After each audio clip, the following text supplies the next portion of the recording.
Hey everyone, astrologer Christina Del Rey with your forecast for the week of February 8th, 2021.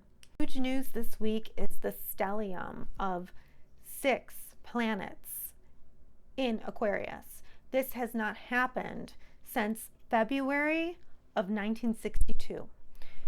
That is how big and monumental this is. So this is huge change, a revolution in everybody's life. So you need to pay attention. You need to pay attention where this new moon is going to be for you. Because in this same area where we have 6 planets, we also have a new moon. We have Venus and Jupiter coming together, promising you blessings.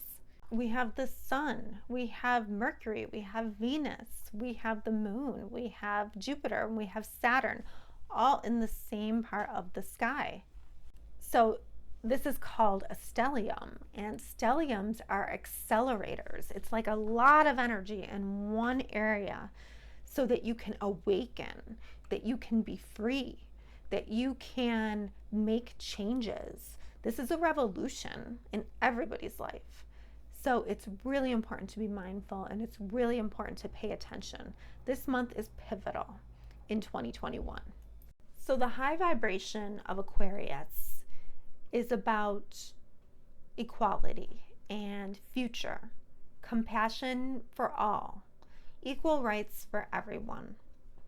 And Aquarius also is known for breaking free, doing your own thing, being an individual, yet part of a group, and, respecting other people as well.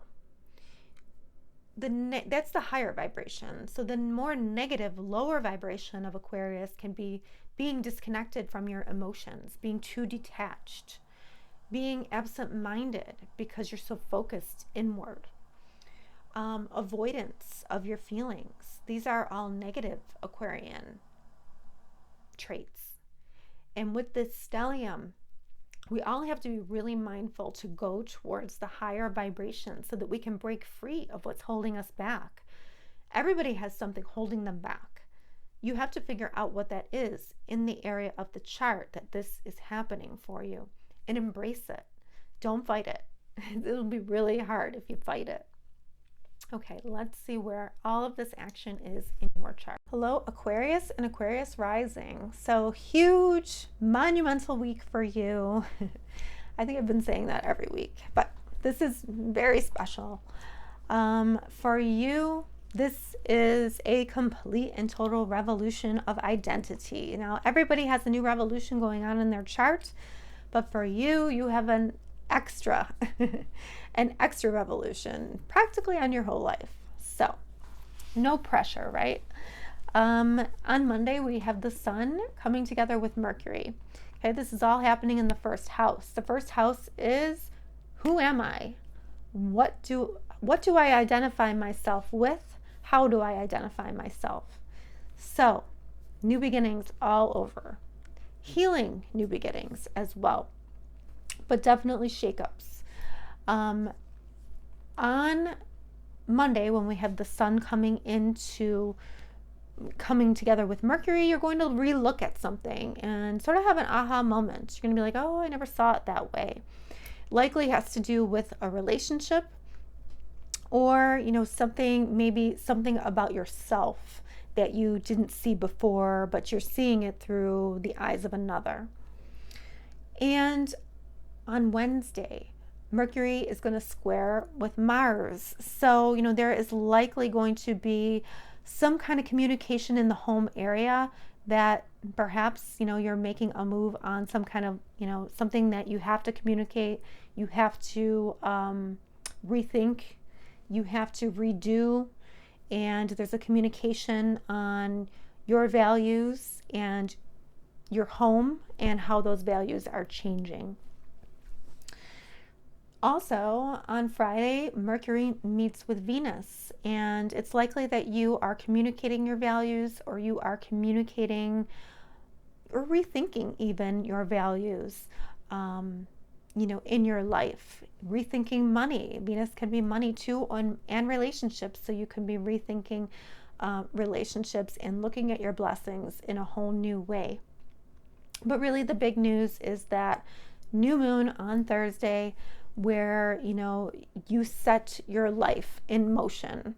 Your identity becomes brand new. So it is important for you to write down your intentions of what you want to create for yourself for the next 20 to 200 years. Make sure that everything is very ethical, very moral. Jupiter coming together with Venus is enhancing blessings. It's enhancing relationships. It's enhancing money. It's enhancing who you are. It's making it bigger. So you want to be mindful. You want to be conscious and create the best version of yourself that you possibly can. But there's a real need here for freedom, for breaking old patterns that no longer work for you. Perhaps, these old patterns that were conditioned by the home, by family or family karma even. There is a need to break free of those old conditioning behaviors and to create freedom for yourself. You're writing a whole new book. It's not a chapter, it's a book. You're having a whole revolution on your entire life, on your entire identity. And it does affect the home area. You need to be free in some way. And as I spoke of, this is not the time to become disconnected from your emotions. This is not the time to become absent-minded. This is not the time to avoid emotions. It's really important to consider the whole group and yourself and the home and how it affects each one of you. There is likely to be big blessings and the need to embrace breaking free of what patterns no longer serve. This is a huge shakeup for everybody, but especially you. But the good thing about this is that when Uranus shakes you free from something, it's to set you into the future. It's to accelerate your life, to go in the right direction so that you can go into the life that you were meant to have. Everybody has a purpose. And Uranus and all these planets in this first house of yours, this is all shaking you free so you can find your purpose, so you can find what is new, next, and better for you. Big week, big month, Aquarius. Make sure you are mindful, and this new moon will heal. It will. Have a great week.